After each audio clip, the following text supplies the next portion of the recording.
How's it going, everyone? Nick from Comic Culture here. It's time for Nick at Night, my weekly comic book review show. Let's get into the books I read this week. Let's start over in DC. We have Aquaman issue number 2. The Dark Tide is here. I really like it when they take one of our heroes, they pluck them out of their normal day-to-day stuff, they throw them in a whole nother world, and they have to just overcome whatever the random odds are.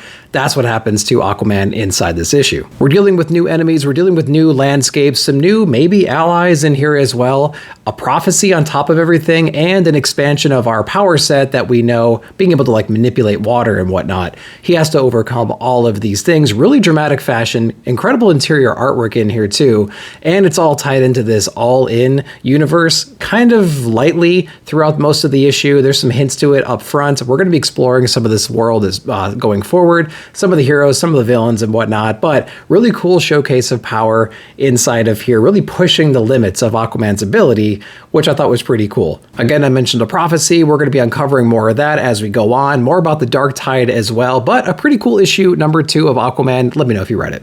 Next up is Green Lantern Corps issue number 1. Don't really have a lot of familiarity with Green Lantern in general. Thought I'd jump in here and see what's going on. I would say this is a pretty new reader-friendly book right here. It completely gives you an idea of what the Green Lantern Corps is doing, how they protect the galaxy, how emotion and like fear and everything else and overcoming the odds plays into their power set. Pretty cool book for new readers, I would say. What I really liked about this particular issue is, they're on a call right now. Some planet needs their help. There's some being that's destroying everything. It's tied into emotion. Sinestro is in this book, and he's helping out. He's actually saving the day in here, and I just love that character, his analysis of the situation and how he was able to save the day. Really cool twist on that, exploring a little bit more about what it means to be a Green Lantern from a villain's perspective, and I can't wait to see how this flushes out and where we go from here. Green Lantern Corps issue number 1. Let me know if you read this one.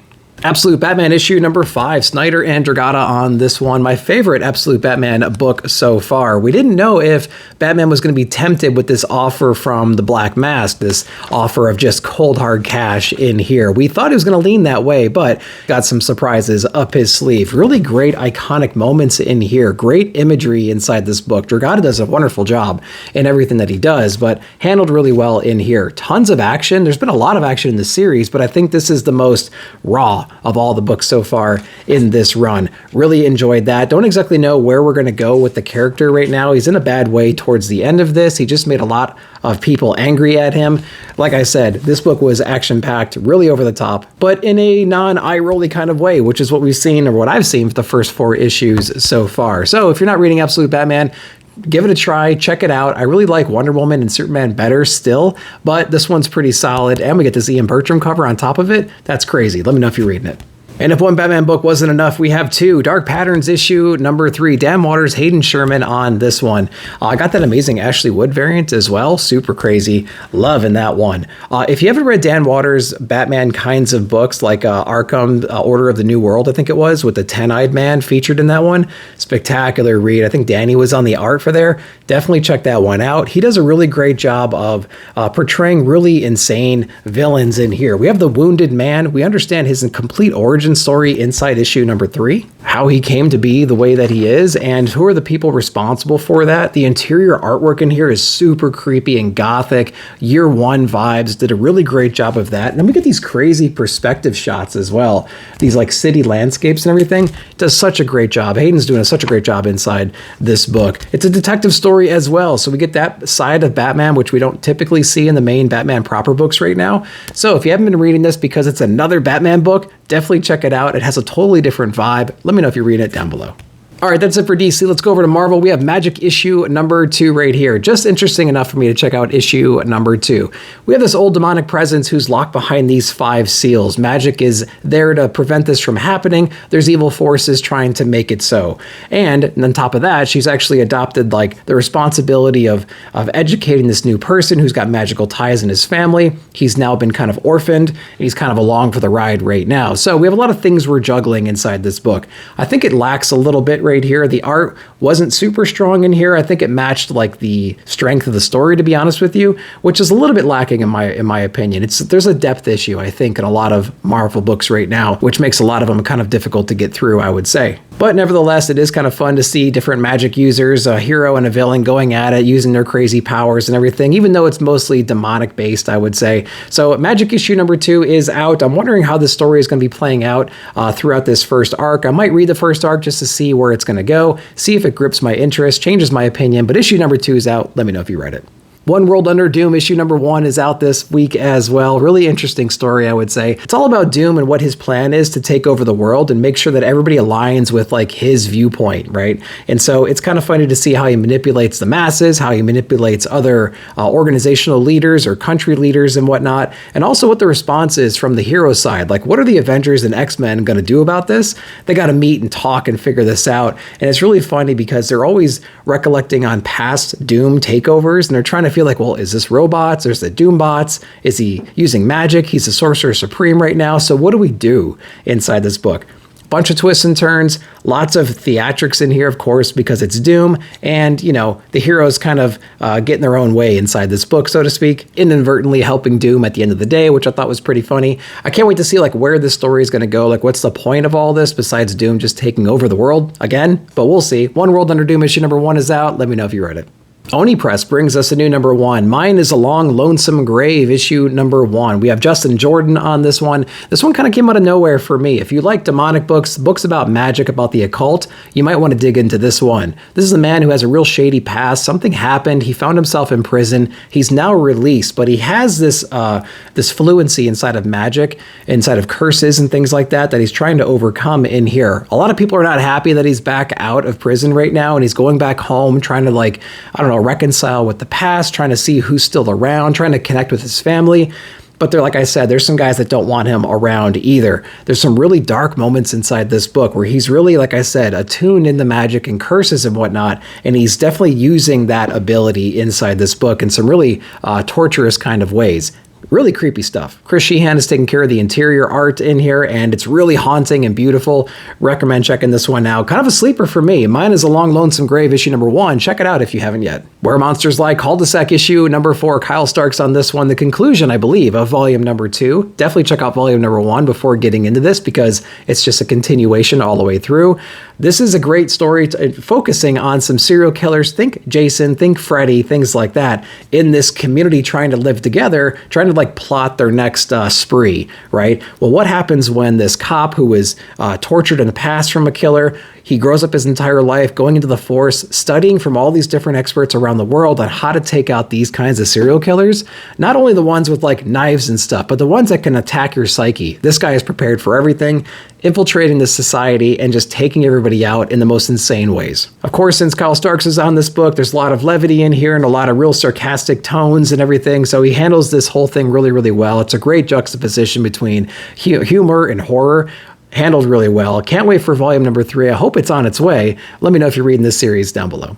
Let's jump over to Image Comics right now. We have Bug Wars issue number 1. Jason Aaron, the long-awaited Bug Wars here. Extra-sized issue as well. Really great introduction to this entire world. We have this family who's coming back after the father/husband was killed. He was an entomologist, and there's a lot of weird things going on with the insects and bugs and wildlife on this property in particular. So they're going back right now, and they're trying to explore what is going on. Now, there's a magical element inside of here as well, which is really cool. It really gives you that Honey, I Shrunk the Kid vibe to this entire thing.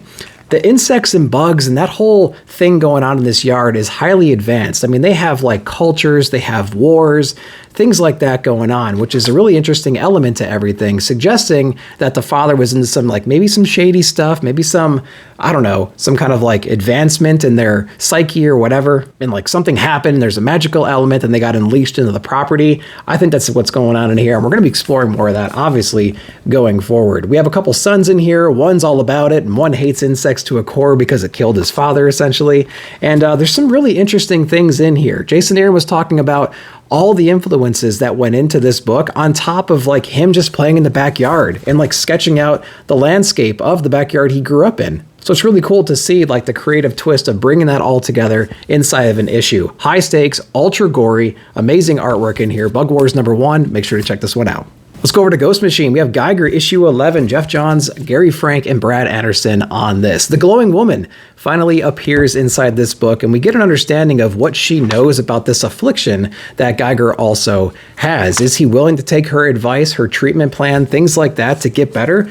You know, he obviously has some trust issues, and so, you know, he obviously puts up a fight early on, but how much more can he do without some assistance? She knows all about this, like I said, so he has to succumb to her treatment plan inside of here. If you like Junkyard Joe and you appreciate that whole plot with him, especially in his own run about like the post-traumatic stress of being in Vietnam and having to deal with all of that, we get to see that on full display in here as well. Handled really well, brings back a lot of memories from that trade right there.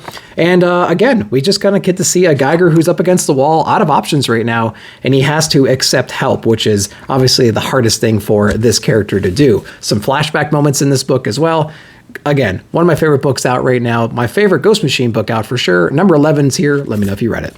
Transformers issue number 17, Daniel Warren Johnson, Jorge Corona, Mike Spicer on this one. There's not much more I can say about this book. We're on issue number 17. It's just spectacular. If you're an OG Transformers fan, you're going to eat this up. If you're new to this, you're going to wish you knew more about the series. You're going to have maybe a difficult time keeping track of all the characters, but what you won't have is just like a boring time reading this book. There's so much action, brilliant color work in here. Jorge Corona is really keeping it fresh and making it look just like Daniel Warren Johnson's art in here. So everyone's doing a great job of keeping this book fresh and unique and just exciting. This book is just crazy, nonstop, all the time, just pedal to the metal, which can kind of like wear some people out. I've gotten some comments before, like this book is almost too much for people because it's like pedal to the metal the whole time and it's hard to keep up with what's going on. But Daniel Warren Johnson throws in a cool little twist, as he normally does, inside this book at the very end, which I'm really excited for. And I wonder if they're going to do more things related to this thing. I'm not going to ruin it for you guys. You got to read it. It's the very last page on here. And we get a little preview on Universal Monster the Mummy in the back of this book as well, so you can check that one out. Transformers, man. What more can I say? Let me know if you're reading it. Let's keep Daniel Warren Johnson going. We have Riley Rosmo, Mike Spicer on the Moon is following us, issue number 6. This is a great story. So it's dealing with a child that's been put under right now. She's actually in this dreamlike state. She can't wake out of it. There's this external force that's keeping her there, pulling out her life essence. We were backstabbed in the previous issue with some allies who we thought were our anchor. So of course it has that emotional twist in here as well. Not only is this child's imagination and like her memories of her childhood toys at play here, but also there's the fear, like nightmare side of this story coming out, and some of those characters are starting to play a pivotal role as allies inside of here. So we get to play with a lot of different emotions inside. So we thought we were in a really dark place, just like success-wise in the previous issue, but now we have some pretty cool allies at our disposal, which is going to be helping us out. A really classic Daniel Warren Johnson trope as far as a weapon goes is introduced in here. I think it's featured on issue number 7's B cover as well. That was just a great scene in general. So I mean, you can't go wrong. Look at this creative team. That's all you really need to know. Definitely check out Moon is Following Us in trade if you haven't not. Issue number 6 is out. Let me know if you're reading it. Then we're going to wrap it up with Lucky Devils issue number 2, Charles Soule, and we have Ryan Brown on this one. Same creative team from 8 Billion Genies. So if you read that one and you enjoyed it, you're going to eat this one up. If you didn't read 8 Billion Genies, that's perfectly fine. There's nothing that you need to know going into this story from that one. You can just start right here if you want to, but it has the same kind of vibe. So if you dig one, you're going to like the other one. This one's featuring 2 devils and 2 humans. Each devil is assigned to a human, and each devil has their own little power set based on the hierarchy that they're in right now. The better they do at like manipulating their human or whatever, the more powers they unlock, the different layers of hell they get to ascend to, their lifestyle increases, things like that. They're on a path right now to manipulate their humans to their full potential, whatever that might mean, based on the human. And so it's really fun to see like the humans get what they kind of want through manipulative means, and then the devils reaping the benefits of that in their societies. So I really love that like juxtaposition right there. The artwork in here is incredible, as you'd expect. And so we're just doing a really great job of like portraying these devils and portraying these humans.